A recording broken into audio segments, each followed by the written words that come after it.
In this guide, I'll show you how to unlock age-restricted games in Roblox.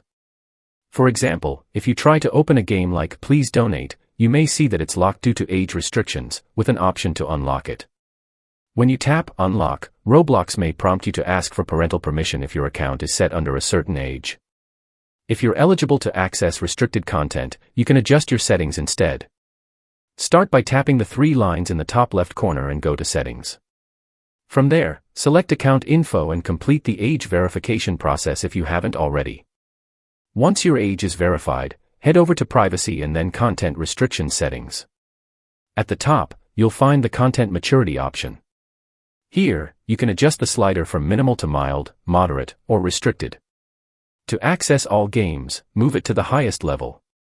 After updating your settings, return to the home screen and open the game again.